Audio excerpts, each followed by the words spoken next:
என் அன்பு சகோதர சகோதரிகளே, இந்த வல்லமையான அதிகாலை ஜெபம் நிச்சயமாய் உங்களை எதிர்த்து வருகிற எல்லா எதிர்ப்புகளையும் எதிரிகளையும் சிதறடிக்கும் என்பதிலே எந்த சந்தேகமும் இல்லை.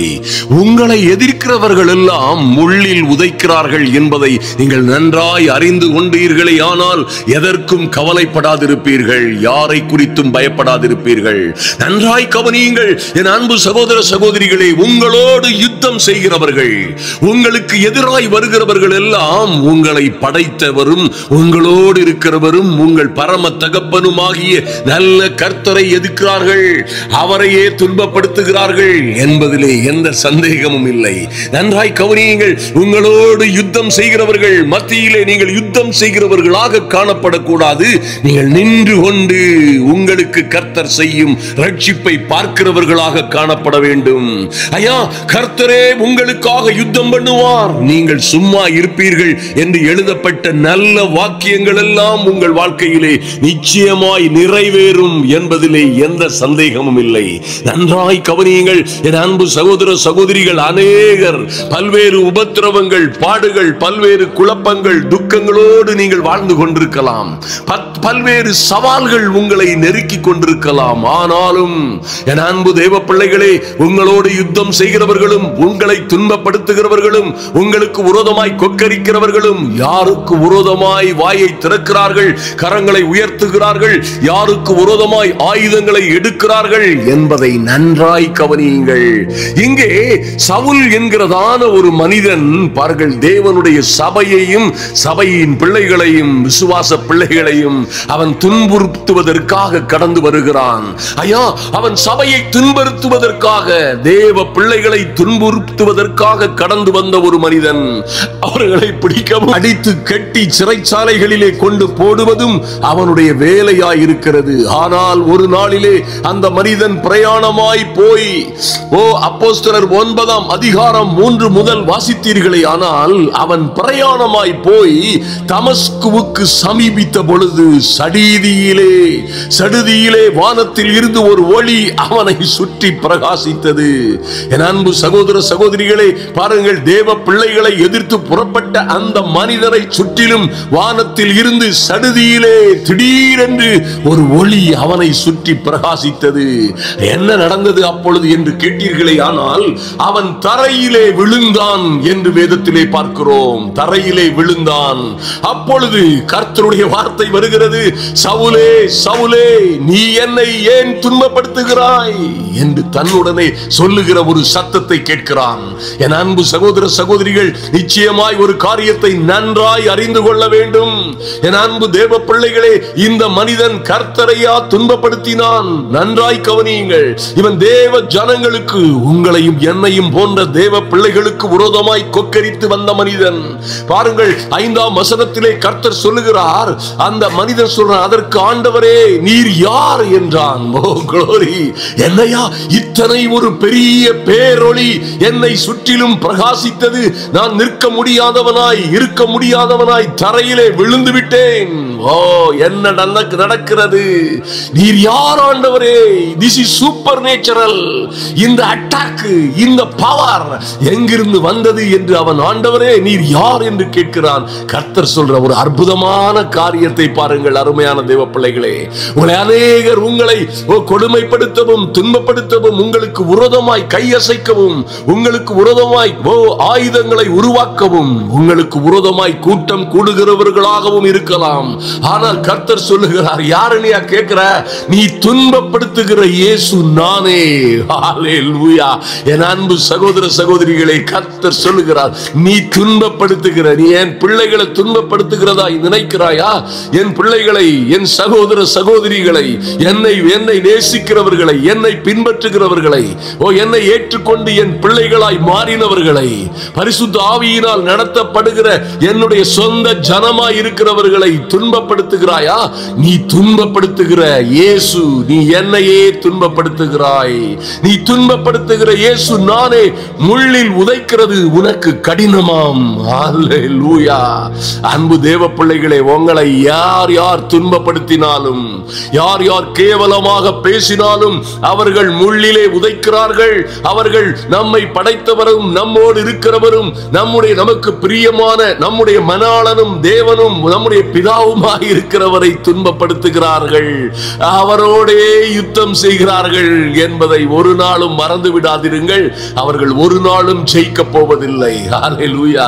பாருங்கள், உடனடியாய் கர்த்தர் அப்படி முள்ளிலே உதைக்கிறது உனக்கு கடினமாம் என்ற உடனே அந்த மனிதன் நடுங்கி திகைத்து, ஓ க்ளோரி, நடுங்கி திகைத்து, ஆண்டவரே நான் என்ன செய்ய சித்தமாயிருக்கிறீர்? ஓ க்ளோரி. முதல்ல என் பிள்ளைகளை துன்பப்படுத்துறத நிப்பாட்டுறான்னு சொல்லிருப்பார் ஆண்டவர். ஆமென். ஓ, அந்த மனுஷன் தரையில் இருந்து எழுந்த பொழுது, தன் கண்களை திறந்த பொழுது ஒருவரையும் காணவில்லை. எத்தனை ஒரு அற்புதமான ஆண்டவர் பாருங்கள். அருமையான தேவ பிள்ளைகளே, நிச்சயமாய் உங்களுக்கு விரோதமாய் யுத்தம் செய்கிறவர்கள் நம்மோடு இருக்கிற இம்மானுவேலராய் நம்மை ஆதரித்து பாதுகாத்து நடத்தி வருகிற கர்த்தாதி கர்த்தரோடு யுத்தம் பண்ணுகிறார்கள் என்பதை மறந்து விடாதிருங்கள். அப்படியே கர்த்தர் அதை எடுத்துக் கொள்ளுகிறார் என்பதை நாம் நன்றாய் அறிந்திருக்க வேண்டும். இன்னும் பாருங்கள், யாத்ராகமம் 14, 13, 14 ஒரு அற்புதமான காரியம் சொல்லப்பட்டிருக்கிறது. ஐயா, இன்று ஒரு பயங்கரமான சூழ்நிலையை மோசேயோடு இருந்த ஜனங்களும் பார்க்கிறார்கள். நானா திசையிலும் ஆபத்து, எங்கே திரும்பினாலும் ஆபத்தும் சிக்கலும் சிரமமுமாய் இருக்கிறது. அங்கே ஒரு பக்கம் பார்வோனும் எகிப்தியரின் பொல்லாத சேனைகளும் குதிரை படைகளும் யானை படைகளும் ரதங்களும் குதிரை வீரர்களுமாய் கடந்து வந்து கொண்டிருக்கிறார்கள் ஜனங்களை பிடித்து அழிப்பதற்காய்.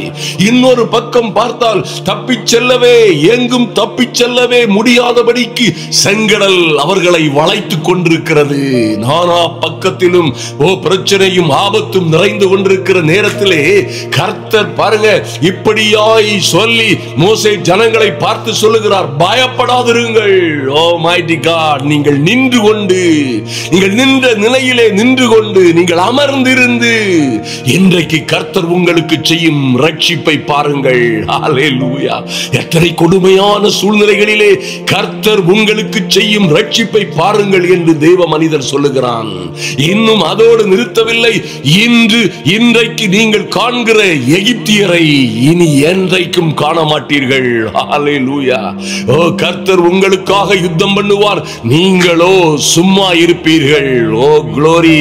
என் அன்பு சகோதர சகோதரிகளே, எந்த சூழ்நிலையிலும் நன்றாய் கவனியுங்கள். நீங்கள் நின்று கொண்டு, ஐயா, உங்கள் நிலையிலே நின்று கொண்டிருங்கள்.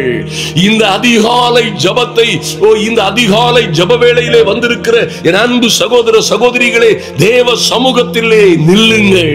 தேவ சமூகத்திலே நில்லுங்கள். நீங்கள் ஒன்றையும் குறித்து கவலைப்படாமல் எல்லாவற்றையும் குறித்து ஸ்தோத்திரத்தோடு கூடிய விண்ணப்பத்தோடும் வேண்டுதலோடும் தேவனுக்கு தெரியப்படுத்துங்கள். ஹல்லேலூயா. அப்பொழுது எல்லா புத்திக்கும் மேலான, எப்படி நடக்கிறது என்றே தெரியாதபடி, எப்படி நடக்கும் என்றே நீங்கள் எதிர்பார்த்திராத, நீங்கள் நினைத்து பார்த்திராத ஆச்சரியமான வழியிலே எல்லாவற்றிற்கும் மேலான தெய்வீக சமாதானம் உங்கள் ஆவி, ஆத்துமா, சரீரத்தை கிறிஸ்து இயேசுவுக்குள்ளாய் காத்துக்கொள்ளும் என்று சொன்னாரே, அப்படியே நீங்கள் தேவனுக்கு தெரியப்படுத்தி விட்டு நீங்கள் நின்ற நிலையிலே நிற்கும் பொழுது, இதுவரை கண்ட எந்த எகிப்தியரையும் பொல்லாதவர்களையும் உங்களை எதிர்க்கிறவர்களையும் நீங்கள் இனி காணப்போவதில்லை. கர்த்தரே உங்களுக்காக யுத்தம் பண்ணுவார். என் அன்பு சகோதர சகோதரிகளே, நீங்களோ சும்மா இருப்பீர்கள். ஹல்லேலூயா. Oh mighty God. நன்றாய் கவனியுங்கள். ஏசாயா 63:9 அவர்களுடைய எல்லா நெருக்கத்திலும் அவரும் நெருக்கப்பட்டார். யாரையா நெருக்கப்பட்டார்? அந்த நல்ல அற்புதமான ஆண்டவர். அன்பு தேவ பிள்ளைகளே, அற்புதமான தேவ பிள்ளைகள் கடந்து வரும் பொழுதெல்லாம் எங்கே எங்கே நெருக்கப்பட்டார்களோ, எங்கே எங்கே உபத்திரவப்பட்டார்களோ, ஒருவேளை நீங்களும் சொல்லிக் கொண்டிருக்கலாம், ஐயா, என்னுடைய பாடுகள் எல்லாம் கர்த்தர் பார்த்து கொண்டுதான் இருக்கிறாரா? எனக்கு நடக்கிற இந்த துன்பங்களும் உபத்திரவங்கள் எல்லாம் கர்த்தருடைய கண் பார்வையில் தான் நடக்கிறதா? அல்லது இவைகள் எல்லாம் அவர் அறிந்துதான் நான் இப்படி பாடுபடுகிறேனா என்று கேட்கிற அநேகர் இருக்கலாம். நன்றாய் கவனியுங்கள். உங்களுடைய எல்லா நெருக்கத்திலும் அவரும் நெருக்கப்படுகிறார் என்பதுதான் உண்மை. அவருடைய சமூகத்தின் தூதனானவர் அவர்களை ரட்சித்தார். அவர் தமது அன்பின் நிமித்தமும் தமது பரிதாபத்தின் நிமித்தமும் அவர்களை மீட்டு பூர்வ காலங்களில் எல்லாம் எல்லாம் அவர்களை தூக்கி சுமந்து வந்தார். ஆமென். அன்பு தேவ பிள்ளைகளே, எத்தனையோ நெருக்கங்கள், ஆபத்துகள் சூழ்நிலையிலும் கர்த்தர் அவர்களை பூர்வ நாட்களில் எல்லாம் அவர்களை எல்லா பிரச்சனைகளிலும் நெருக்கங்களிலும் இருந்து அவர்களை மீட்டு அவரே அவர்களை தூக்கி சுமந்து வந்தார் என்று பார்க்கிறோமே. இன்றும் பல்வேறு உபத்திரவங்களில் இருக்கிற உங்களை இந்த அற்புதங்களின் ஆண்டவரே தூக்கி சுமந்து தாங்கி தப்புவித்து ஏந்தி சுமக்கிறார் என்பதிலே எந்த சந்தேகமும் இல்லை. ஒரு மனிதன் தன் பிள்ளையை சுமந்து கொண்டு போவது போல நீங்கள் இவ்விடத்திற்கு வருகிற வரைக்கும் இதுவரைக்கும் உங்களை சுமந்து காக்கிற நல்ல தெய்வம் உங்களோட இருக்கிறார். Oh mighty God. ஆதலினால் என் அன்பு சகோதர சகோதரிகளே, என்ன சூழ்நிலை இருந்தாலும் சரி, உங்களுக்கு விரோதமாய் அவமானமாய் பேசுகிறவர்கள் இருக்கலாம், உங்களை குறித்து தாறுமாறாய் பேசுகிறவர்கள் இருக்கலாம், உங்களில் அநேகருக்கு எதிராய் நிற்கிற கூட்டங்கள் இருக்கலாம். ஒருவேளை சொந்த குடும்பத்திலே நீங்கள் வாழுகிற வீட்டிலே உங்களை அவமானமாய் பேசுகிறவர்களும் எதிர்த்து நிற்கிறவர்களும் இருக்கலாம். ஒரு காரியத்தை நன்றாய் நினைவில் கொள்ளுங்கள். ஐயா, உங்களை ஒரு தகப்பன் பிள்ளையை சுமந்து கொண்டு போவது போல் உங்களை சுமந்து கொண்டு வருகிற நல்ல தெய்வம் நிச்சயமாய் உங்களை தூக்கி சுமந்து வருகிறார். ஆனால் ஒரு நாளிலே நிச்சயமாய் அவருடைய கோபம் கனன்று அவருடைய கனன்று எரிகிற கோபம் நிச்சயமாய் உங்கள் எதிராளிகளின் மேல் வரும். அன்று என்ன சொல்லுவார் தெரியுமா ஆண்டவர்? அதற்கு ராஜா பிரயோத்திரமாக மத்தேயு 25:40 சொல்லப்பட்டிருக்கிறது, மிகவும் சிறியவராகிய என் சகோதரரான இவர்களில் ஒருவனுக்கு நீங்கள் எதை செய்தீர்களோ அதை எனக்கே செய்தீர்கள் என்று மெய்யாகவே உங்களுக்கு சொல்லுகிறேன். இந்த எதிர்க்கிறவர்களும் தேவ பிள்ளைகளை, பரிசுத்தவான்களை, நீதிமான்களாய் வாழுகிற தேவ பிள்ளைகளாய் வாழுகிற என் அன்பு சகோதர சகோதரிகளை எதிர்க்கிறவர்களும் எதிராய் நிற்கிறவர்களும் அவர்களுக்கு சூனியங்களும் சதிகளும் செய்கிறவர்களும் யாருக்கு செய்றாங்க தெரியுமா? கர்த்தருக்கே, அந்த சர்வ வல்லமை உள்ள தேவனுக்கே செய்கிறார்கள். நீங்கள் பசியாய் இருந்தால் நன்றாய் கவனியுங்கள், நன்றாய் கவனியுங்கள், நன்றாய் கவனியுங்கள். நீங்கள் பசியாய் இருந்தால் உங்களுக்கு ஆகாரம் கொடுக்கிறவனும், நீங்கள் தாகமாய் இருந்தால் உங்களுக்கு தண்ணீர் கொடுக்கிறவனும், நீங்கள் சிறையிலே இருந்தால் உங்களை பார்க்க வருகிறவனும், நீங்கள் வியாதியாய் இருந்தால் உங்களை விசாரிக்கிற வருகிறவனும், யாரை விசாரிக்கிறான், யாரை பார்க்க வருகிறான், யாரை பசியாற்றுகிறான் தெரியுமா? கர்த்தர் சொல்லுகிறார், மிகவும் சிறியவராகிய என் சகோதரரான இவர்களில் ஒருவனுக்கு நீங்கள் எதை செய்தீர்களோ அதை எனக்கே செய்தீர்கள் என்று மெய்யாகவே சொல்லுகிறேன். Mighty God. என் அன்பு சகோதர சகோதரிகளே, கர்த்தருக்கே நீங்கள் அதை செய்கிறீர்கள். நீங்கள் இன்னும் அநேகர் உங்களை எதிர்க்கிறவர்கள், உங்களை கேவலமாய் பேசுகிறவர்கள், உங்களுக்கு விரோதமாய் எதிர்த்து நிற்கிறவர்கள் எல்லாம் உங்களுக்கு எதை செய்கிறார்களோ அதை சர்வ வல்லமை உள்ள தேவனுக்கே விரோதமாய் செய்கிறார்கள் என்பதை மறந்து விடாதிருங்கள். ஆதலினால் தான் சகரியா 2:8 சொல்லப்பட்டிருக்கிறது, உங்களை தொடுகிறவன், ஹல்லேலூயா, உங்களை தொடுகிறவன் அவருடைய சர்வ வல்லவருடைய கண்மணியை தொடுகிறான். ஓ குளோரி. ஒரு படுத்துட்டு இருக்கிற சிங்கத்துக்கு கண்மணியை போய் ஒருத்தன் தொட்டா என்ன ஆவாம் பாருங்க. அப்படியே குருடன் போல் தெரியாம சிங்கத்தை தொட்டுட்டான்னா, தூக்கிட்டு இருக்கிற சிங்கத்தை தொட்டு விட்டால் அல்லது சிங்கத்தின் கண்மணியை தொட்டு விட்டால் என்ன ஆகும் என்று கற்பனை செய்து பாருங்கள். என் அன்பு தேவ பிள்ளைகளே, உங்களுக்கு விரோதமாய் விரல் நீட்டுகிறவன், உங்களுக்கு விரோதமாய் உங்களை தொடுகிறவன் என் சர்வ வல்லமை உள்ள நம்முடைய தேவனுடைய கண்மணியை தொடுகிறான். ஹல்லேலூயா. என்ன ஆகும் அப்பொழுது? நன்றாய் கவனித்துக் கொள்ளுங்கள். நிச்சயமாய் நீங்கள் கர்த்தருடைய பிள்ளைகளாய் தேவ சமூகத்தில் நிற்கிற ஒவ்வொருவருக்காகவும் கர்த்தர் யுத்தம் செய்வார், வழக்காடுவார், உங்களுக்காக எல்லாவற்றையும் செய்து முடிப்பார் என்பதிலே எந்த சந்தேகமும் இல்லை. அதனால் தான் எபேசியர் 5:30 இப்படியாய் சொல்லப்பட்டிருக்கிறது. இதை போன்ற ஒரு அற்புதமான சத்தியத்தை கேளுங்கள். நாம் அவருடைய சரீரத்தின் அவயங்களாகவும் அவருடைய மாம்சத்திற்கும் அவருடைய எலும்புகளுக்கும் உரியவர்களாகவும் இருக்கிறோம். தேவனால் உண்டாயிருந்து தேவனுடைய ஜனங்களாய் இருக்கிறோம், தேவனோடே இருக்கிறோம். அருமையான தேவ பிள்ளைகளே, நிச்சயமாய் உங்களுக்கு விரோதமாய் வருகிறவர்கள் நிச்சயமாய் அவர்கள் முள்ளில் உதைக்கிறார்கள். ஹல்லேலூயா. அவர்கள் முள்ளில் உதைக்கிறார்கள். ஐயா, அவர்கள் நெருஞ்சி முன்னில் அவர்கள் காலாதுபுரை எப்படி காப்பாற்ற முடியும்? காப்பாற்றவே முடியாத முள்ளில் உதைக்கிறார்கள் என்பதை மறந்து விடாதிருங்கள். இப்பொழுது நாம் செபிப்போம். எங்கள் அன்பின் பரலோக பிதாவே, நன்றியோடு நோக்கி பார்க்கிறோம் சுவாமி. ஐயா, இந்த ஜெப வேளையிலே வந்திருக்கிற ஒவ்வொரு தேவ பிள்ளைகளுக்காகவும் என் தெய்வமே உம்முடைய சமூகத்திலே வருகிறோம் சுவாமி. பல்வேறு பிரச்சனைகள், ஆபத்துகள், உபத்திரவங்கள் மத்தியிலே வாழ்ந்து கொண்டிருக்கிற அன்பு சகோதர சகோதரிகளுக்காய் உம்முடைய சமூகத்திலே வருகிறோம் சுவாமி.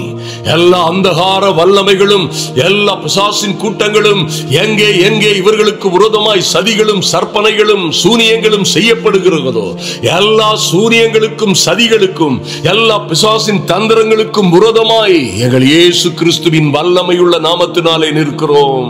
ஐயா, உம்முடைய சமூகத்தில் வந்திருக்கிற பிள்ளைகள் ஒருவரும் வெட்கப்பட்டு போகாதபடி, ஒருவரும் தோற்று தொலைந்து போகாதபடி என் தேவனாகிய கர்த்தருடைய அனுக்கிரகம் இவர்களை பலப்படுத்தும்படியாய், எங்கள் தேவனாகிய கர்த்தருடைய மகிமை இவர்களை சூழ்ந்து கொள்ளும்படியாய் ஜெபிக்கிறோம் இயேசுவின் நாமத்தினாலே. எல்லா அந்தகார வல்லமைகளும் நிர்மூலமாகும்படியாய், பிசாசின் ஆதிக்கங்கள் அழிந்து போகும்படியாய் ஜெபிக்கிறோம். நன்றி செலுத்துகிறோம் ராஜா. என் அன்பு சகோதர சகோதரிகளுக்காகவும் அவர்கள் பிள்ளைகளுக்காகவும் ஐயா, நீங்க சொன்னது போலவே, சவுலே சவுலே நீ ஏன் என்னை துன்பப்படுத்துகிறாய்?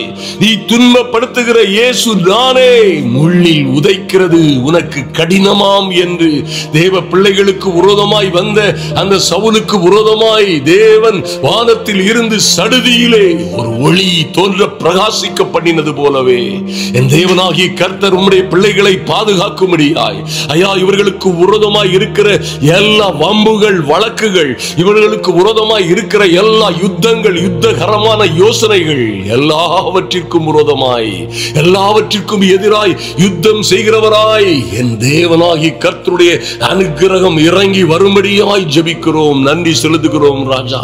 நன்றியோடு உம்மை துதிக்கிறோம். எங்களை தொடுகிறவன் அவன். நன்றி செலுத்துகிறோம் ராஜா.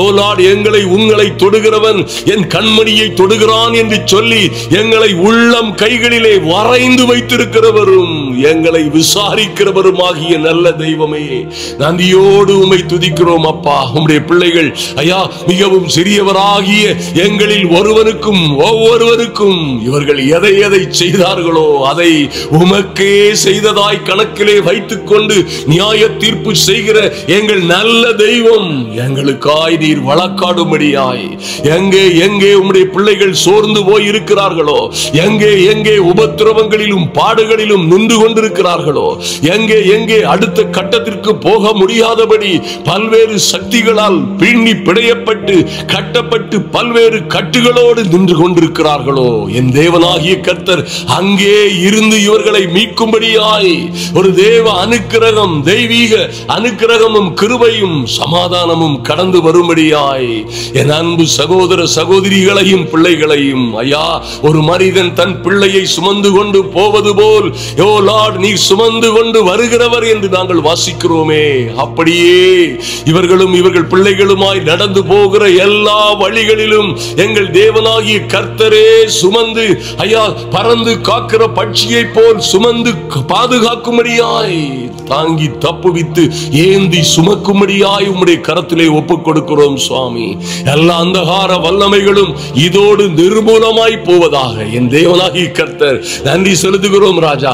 இன்று இவர்கள் காண்கிற எகிப்தியரை, இந்த பொல்லாத எதிரி கூட்டங்களை இனி எப்பொழுதும் இனி எப்பொழுதும் இனி எப்பொழுதும் காணாதபடி என் தேவனாகிய கர்த்தருடைய பலத்த கரம் இறங்கி வரும்படியாய், ஓங்கிய புயம் அசைக்கப்படும்படியாய் என் தெய்வமே உம்முடைய சமூகத்திலே வருகிறோம் சுவாமி. கர்த்தருடைய ஆவியானவர் பெரிய காரியங்களை செய்யும்படியாய், கர்த்தருடைய ஆவியானுடைய அனுக்கிரகம் இறங்கி வரும்படியாய் ஜெபிக்கிறோம். எல்லா அந்தகார சக்திகளும் நிர்மூலமாகட்டும். Thank you Lord. நன்றி செலுத்துகிறோம். இவர்களுக்கும் இவர்கள் பிள்ளைகளுக்கும் விரோதமாய் செய்யப்படுகிற எல்லா விதமான சதி சூனியங்களும் இன்றே இன்றே இப்பொழுதே என் இயேசுவின் நாமத்தினாலே நிர்மூலமாகும்படியாய், சிதறடிக்கப்படும்படியாய் ஜெபிக்கிறோம். தேவ சமூகத்திலே ஒப்புக் கொடுக்கிறோம் சுவாமி. யார் யார் பல்வேறு உபத்திரவங்களிலே வாழ்ந்து கொண்டிருக்கிறார்களோ, யார் யார் பல்வேறு குழப்பங்களிலும் ஆபத்துகளிலும் வாழ்ந்து கொண்டிருக்கிறார்களோ, இவர்கள் வாழ்க்கையிலே ஒரு பெரிதும் உயர்வும் உன்னதமுமான மாற்றங்கள் உண்டாகும்படியாய் என் தேவனாகிய கர்த்தருடைய கரம் அசைக்கப்படும்படியாய் ஜெபிக்கிறோம். தேவ அனுக்கிரகம், தெய்வீக கிருபை, சமாதானம் கூடவே இருக்கட்டும். கர்த்தர் பெரிய காரியங்களை செய்வீராக. அன்பின் ஆண்டவரும் அருமை இரட்சகருமாகிய எங்கள் இயேசு கிறிஸ்துவின் நல்ல நாமத்தினாலே ஜெபிக்கிறோம் எங்கள் அன்பின் பரலோக பிதாவே. ஆமென், ஆமென், ஹல்லேலூயா. என் அன்பு சகோதர சகோதரிகளே, நிச்சயமாய் நல்லா கவனிங்க. அந்த மனிதன் பாருங்க, தேவ ஜனங்களுக்கு விரோதமாய் வந்தவன், தேவ ஜனங்களை துன்பப்படுத்தினவன். ஆனால் கர்த்தரோ, நீ ஏன் என்னை துன்பப்படுத்துகிறாய்? நீ துன்பப்படுத்துகிற இயேசு நானே. ஐயா, நான் இந்த ஜனங்களை தானே துன்பப்படுத்தினேன், இவர்களையாய் துன்பப்படுத்தினேன். நீ துன்பப்படுத்துகிற இயேசு நானே. அதனால நீ முள்ளில் உதைக்கிறது உனக்கு கடினமாம். ஓ குளோரி. என் அன்பு சகோதர சகோதரிகளே, இப்படியாய் உங்களுக்காய் எனக்காய் வழக்காடுகிறவரும் யுத்தம் செய்கிறவருமாக இருக்கிற நல்ல தெய்வம் உங்களை எல்லா பிரச்சனைகள், ஆபத்துகள், எல்லா விதமான குழப்பங்களிலும் இருந்து உங்களை பாதுகாப்பார், உங்களுக்காக யுத்தம் பண்ணுவார். ஹல்லேலூயா. ஆதலினால் எந்த சூழ்நிலையிலும் கவலைப்படாதிருங்கள். தைரியமாய் விசுவாசத்தில் உறுதியாய் இருந்து சந்தோஷத்தை, சமாதானத்தை, சௌக்கியத்தை பெற்றுக் கொள்ளுங்கள். கர்த்தர் உங்களையும் உங்கள் பிள்ளைகளையும் ஆசீர்வதிப்பாராக. ஆமென்.